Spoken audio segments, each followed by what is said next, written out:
Charter act और government of India act दोनों favourite topic हैं यूपीएससी के लिए। इससे लगातार सवाल प्रीलिम्स में पूछे जाते हैं और ख़ास करके गवर्नमेंट ऑफ इंडिया एक्ट 1909, 1919 और 1935, इनसे एक न एक क्वेश्चन हर साल आपको यूपीएससी प्रीलिम्स में देखने को मिल जाएगा। इसके साथ साथ बीपीएससी मेंस में इन एक्ट से सवाल लगातार पूछे जा रहे हैं, चाहे वो 7 मार्क्स के सवाल हो, चाहे वो 8 मार्क्स के सवाल हो। इन पर ज़्यादातर टिप्पणी लिखने को, कमेंट लिखने को रहता है। तो ये बहुत ही लो हैंगिंग फ्रूट है, मतलब इसको तैयार कर लेंगे तो यह मार्क्स आपको मेंस में मिल जाएंगे। तो 1914 में वर्ल्ड वार शुरू हुआ 14 में।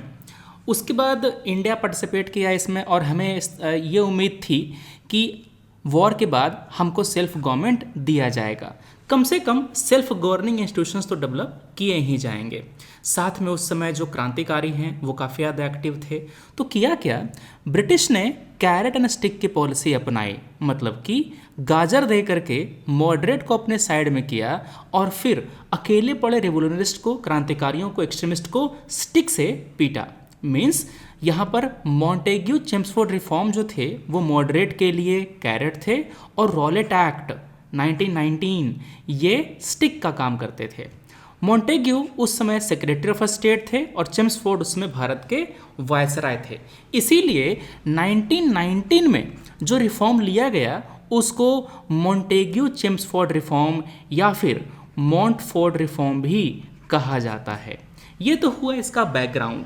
अब देखते हैं इसके मेन प्रोविज़न क्या क्या थे और हम इसके प्रोविज़न देखेंगे अलग अलग लेवल पे कि प्रोविंस लेवल पर क्या बदलाव किया गया और सेंट्रल लेवल पर क्या बदलाव किया गया। प्रोविंस लेवल पर भी एग्जीक्यूटिव में क्या बदलाव किए गए, लेजिस्लेचर में क्या बदलाव किए गए, सेंट्रल लेवल पर एग्जीक्यूटिव में क्या चेंज लाया गया और लेजिस्लेचर में क्या चेंज लाया गया। तो सबसे पहले हम शुरू करते हैं प्रोविंस लेवल पे। तो प्रोविंस लेवल पर जो एग्जीक्यूटिव था वहाँ पे डायरकी इंट्रोड्यूस की गई। डायरकी मतलब होता है द्वैत शासन, दो लोगों का शासन। देखो यहाँ पर शासन एक का ही था, वो था गवर्नर। गवर्नर के नाम पर ही सारे काम किए जाते थे, डॉक्यूमेंट पे गवर्नर का ही साइन होता था। मगर गवर्नर काम करता था दो ग्रुप के एडवाइस पर। पहला ग्रुप है एग्जीक्यूटिव, वो जो अपॉइंटेड हैं, जो ब्यूरोक्रेट्स हैं, ओके, जो ब्यूरोक्रेट्स हैं, जो नॉन इलेक्टेड हैं, जो नॉन इलेक्टेड हैं। गवर्नर का दूसरा जो समूह था वो था मिनिस्टर्स का, जो इलेक्टेड होते थे। चूंकि ये इलेक्टेड हैं इसीलिए वो लेजिस्लेचर के प्रति रिस्पॉन्सिबल हैं। अब गवर्नर के नाम पे सारे काम होंगे, ठीक है। तो जो सब्जेक्ट प्रोविंस को दिया गया, मतलब जिन सब्जेक्ट पर गवर्नर को रूल करना था, उन सब्जेक्ट को दो हिस्सों में बांटा गया। पहला हिस्से का नाम रखा गया रिजर्व्ड सब्जेक्ट। रिजर्व्ड सब्जेक्ट वो सब्जेक्ट थे जिस पर रूल करने के लिए गवर्नर अपने ब्यूरोक्रेट की मदद लेता था। फॉर एग्जाम्पल तुम आज के टाइम पे समझो, आज गवर्नर रूल करता है, कैसे करता है, वो काउंसिल ऑफ मिनिस्टर के एडवाइस पे काम करता है ना। Council of minister headed by CM, ये हो गया स्टेट्स में। एंड प्रेसिडेंट काम करता है council of minister headed by PM, इसके एडवाइस पे। समझ जाओ कि पीएम साहब काम करें, प्रेसिडेंट साहब काम करें काउंसिल ऑफ मिनिस्टर के एडवाइस पर भी और कुछ ब्यूरोक्रेट के एडवाइस पर भी। इसी को हम कहते थे उस समय डायरकी, द्वैत शासन। ओके, प्रेसिडेंट उन्हीं सब्जेक्ट पर रूल करेगा, मगर कुछ सब्जेक्ट पर एडवाइस लेगा मंत्रिमंडल का और कुछ सब्जेक्ट पर एडवाइस लेगा ब्यूरोक्रेट का। तो वो सब्जेक्ट जिस पर ब्यूरोक्रेट का एडवाइस लिया जाता था उसको रिजर्व्ड सब्जेक्ट कहा जाता था, और जो सब्जेक्ट मिनिस्टर्स के एडवाइस पर रूल किए जाते थे उसको ट्रांसफर्ड सब्जेक्ट कहा जाता था। अब सोचो, गवर्नर ब्यूरोक्रेट के एडवाइस पर कौन कौन से सब्जेक्ट पर रूल करेगा। जो सब्जेक्ट इंपॉर्टेंट होंगे ब्रिटिश अपने पास वही रिजर्व करेगा ना। तो जो भी इंपॉर्टेंट सब्जेक्ट थे उस पर गवर्नर ने अपने पास रख लिया, उसको रिजर्व्ड सब्जेक्ट कहा गया। For example law and order, finance, land revenue, irrigation, ये सारे रिजर्व्ड सब्जेक्ट थे। अब सोचो कि खजाने से पैसा निकालना हो तो गवर्नर ब्यूरोक्रेट के एडवाइस पर निकालेगा, मगर जो खर्चा करने वाला सारा सब्जेक्ट था, for example education, health, local governance, industry, agriculture, इन सब पर रूल करने के लिए गवर्नर मिनिस्टर का हेल्प लेता था, उसका एडवाइस मानता था। ठीक है ना। तो इसी कारण से ये ज़्यादा इफेक्टिव नहीं रह पाया। क्यों? क्योंकि जब एजुकेशन के लिए कुछ खर्चे की बात आई तो मिनिस्टर के एडवाइस से काम हुआ, मगर ब्यूरोक्रेट ने पैसा रिलीज ही नहीं किया। ओके, जो मिनिस्टर्स थे वो लेजिस्लेचर के प्रति रिस्पॉन्सिबल थे और उनको रिजाइन करना पड़ता अगर नो कॉन्फिडेंस मोशन पास होता। मगर ये जो ब्यूरोक्रेट थे, एग्जीक्यूटिव काउंसिलर थे, वो किसी के प्रति रिस्पॉन्सिबल नहीं थे, वो परमानेंट ऑफिशियल्स थे। तो ये बात होगी किसकी? एग्जीक्यूटिव की। अब हम देखते हैं प्रोविंस लेवल पर लेजिस्लेचर के बारे में। तो जो लेजिस्लेचर था उसको एक्सपैंड किया गया।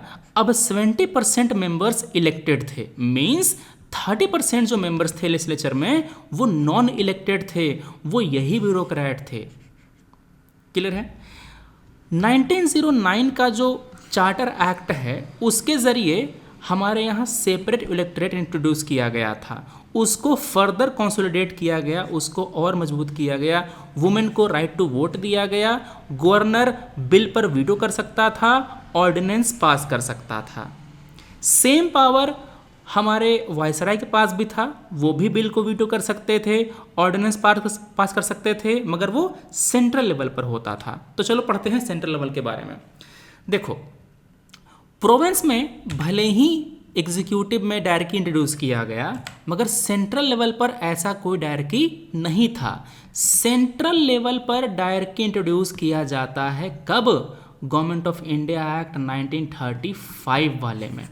तो 1919 के एक्ट में जो reserved and transferred subject province के लेवल पर थे, वही reserved and transferred subject central level पर चला जाएगा। कब? 1935 के एक्ट में। मैं पढ़ाऊंगा इस एक्ट को, इसको दोबारा से अच्छे से। पहले हम पढ़ लेते हैं 1919 वाले को, ये वाले को ना। तो सेंट्रल लेवल पर कोई रिस्पॉन्सिबल गवर्नमेंट नहीं था। एग्जीक्यूटिव में गवर्नर जनरल मीन्स वायसराय, वो चीफ एग्जीक्यूटिव अथॉरिटी थे, इनके साइन से ही सारे काम होते थे। ओके, तो किया गया, जो भी सब्जेक्ट होंगे, सब्जेक्ट को दो लिस्ट में बांटा गया। एक लिस्ट सेंट्रल लेवल के गवर्नमेंट को दिया गया और दूसरा लिस्ट प्रोविंस को दिया गया।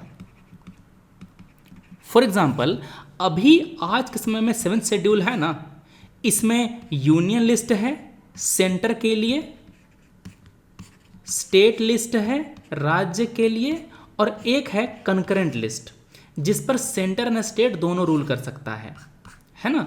मगर 1919 के एक्ट के जरिए केवल दो ही लिस्ट बनाया गया, एक सेंट्रल के लिए और एक प्रोविंस के लिए। और जो प्रोविंस का लिस्ट था ना, उसी को रिजर्व्ड और ट्रांसफर में डिवाइड किया गया था। समझ गए बात? वायसराय का अपना मंत्रिमंडल एग्जीक्यूटिव काउंसिल होता था, जिसमें 8 मेंबर होते थे। 8 में से 3 इंडियंस होंगे, ये बताया गया। इसके साथ साथ जब बजट पेश किया जाता था तो लेजिस्लेचर में अगर कट कर दिया गया ग्रांट को, तो गवर्नर जनरल उसको रिस्टोर कर सकता था। फॉर एग्जांपल, किसी काम के लिए गवर्नर जनरल ने 1 लाख रुपए मांगे, तो जो लेजिस्लेचर है उसने बोला कि नहीं, 1 लाख नहीं, हम 50K ही आपको देंगे। तो अगर ऐसा होता है तो गवर्नर जनरल इस कट को रिस्टोर कर सकता है, वो लाख रुपए आराम से निकाल सकता है। इसके साथ साथ अगर लेजिस्लेचर ने कोई बिल रिजेक्ट कर भी दिया, तब भी वो उसको सर्टिफाई कर सकता है, उस बिल को पास कर सकता है और ऑर्डिनेंस तो इशू कर ही सकता है। अब आती है बात सेंट्रल लेवल पे लेजिस्लेचर की। तो यहाँ पर बाइकैमरलिज्म इंट्रोड्यूस किया गया, मतलब जो 2 सदन है ना, वो इंट्रोड्यूस किए गए। जो लोअर हाउस था उसका टेन्योर था 3 साल का, आज कितना है? 5 साल, लोकसभा कहते हैं उसको। जो अपर हाउस था उसका टेन्योर 5 साल का था। ओके, अब जो लेजिस्लेटिव मेंबर हैं उनको क्वेश्चन पूछने का आज़ादी था। क्वेश्चन पूछने के बाद जो सप्लीमेंट्री क्वेश्चंस होते हैं उनको पूछने का इंडिपेंडेंस था। एडजर्नमेंट पास कर सकते थे और बजट का कुछ हिस्सा वोट कर सकते थे। आज भी बजट का हर हिस्सा वोटेबल नहीं होता। फॉर एग्जाम्पल, आज के समय में जो बजट का हिस्सा चार्ज्ड होता है, जो चार्ज्ड एक्सपेंडिचर होता है, इस पर वोटिंग नहीं होती, ठीक है ना। दूसरी बात, जो secretary of state for India थे उसको अब ब्रिटिश खजाने से सैलरी मिलती। ये कौन होता था? जैसे कि आज के समय में सेंट्रल लेवल पर काउंसिल ऑफ मिनिस्टर है ना, तो उस टाइम पे यूके में जो काउंसिल ऑफ मिनिस्टर होता था उसमें एक तो होगा पीएम, उसमें एक होंगे वहाँ के इंटरनल मतलब कि वहाँ के गृह मंत्री, फिर होंगे वहाँ के फाइनेंस मिनिस्टर, वित्त मंत्री। वैसे ही उसके मंत्रिमंडल में एक इंसान होता था, उसका नाम था secretary of state for India. उस मंत्री का पोस्ट का नाम था ये, समझ रहे हो। तो सोचो कि ब्रिटेन के मंत्री को पैसा पहले मिलता था भारत के खजाने से, तो अब 1919 के एक्ट के जरिए ये कहा गया कि अब वो पैसा, वो सैलरी दी जाएगी ब्रिटिश के खजाने से, क्योंकि वो ब्रिटिश का मंत्री है, ब्रिटेन का मंत्री है, हमारा मंत्री थोड़े है, ठीक है। तो ये सब ड्रेन ऑफ वेल्थ के तरीके थे कि ब्रिटिश जो ऑफिशियल्स हैं उनको सैलरी दिया जाएगा भारत के खजाने से, जो इन्वेस्टर पैसा पे करें यहाँ पर लगाएंगे उनको मुनाफा दिया जाएगा भारत के खजाने से। ये सब ड्रेन ऑफ वेल्थ के मेथड्स थे। अब आती है बात इस एक्ट के ड्रॉबैक। डायरकी टोटल फेलियर था, मतलब सब्जेक्ट को डिवाइड ही किया गया इस तरह से कि जो इनकम के सब्जेक्ट हैं वो रिजर्व कर लिया अपने लिए सारे एग्जीक्यूटिव्स ने, और जो खर्चे वाले थे मेनली वो दे दिए गए मिनिस्टर को। अब दोनों में कन्फ्लिक्ट होता था तो समस्या होती थी। जो सब्जेक्ट का डिवीज़न था, जो सब्जेक्ट को सेंटर और प्रोविंस में बांटा गया, प्रोविंस वाले को रिजर्व्ड और ट्रांसफ़र में बांटा गया, ये जो डिवीज़न था वो इर्रेशनल था। जैसे कि इरिगेशन, फाइनेंस, पुलिस, इसको रिजर्व कर दिया गया। प्रोविंस में जो रिस्पॉन्सिबल गवर्नमेंट बनाया गया वो उसकी कोई रियल रिस्पॉन्सिबिलिटी नहीं थी। वायसराय और गवर्नर अभी भी ओवरराइडिंग पावर रखे हुए थे। फॉर एग्जांपल, वायसराय किसी भी बिल को सर्टिफाई कर सकता था, अगर बजट में पैसे कट किए गए उसको रिस्टोर कर सकता था। तो जो भारतीय मिनिस्टर्स थे वो पावरलेस थे, नाम मात्र के मंत्री बनाए गए थे। वो फ्रेंचाइज काफ़ी लिमिटेड था, पूरे भारतीय जनसंख्या का केवल 10% को वोट करने का अधिकार था। सेपरेट इलेक्टोरेट अभी भी कंटिन्यू रहा, इससे भारत में संप्रदायवाद, कम्युनिज्म स्प्रेड हुआ। केंद्र में जो लेजिस्लेचर है उसको कोई कंट्रोल नहीं था वायसराय और उसके काउंसिल के ऊपर। तो ये मेन ड्रॉबैक्स थे। अगर आपको इतने पॉइंट्स याद रहेंगे तो आप यूपीएससी प्रीलिम्स में सारे सवाल कर ले जाएंगे, और बीपीएससी मेंस के जो क्वेश्चंस हैं वो भी आप आराम से लिख लेंगे। चलो हम मिलते हैं नेक्स्ट क्लास में। Thanks for watching, take care, Jai Hind.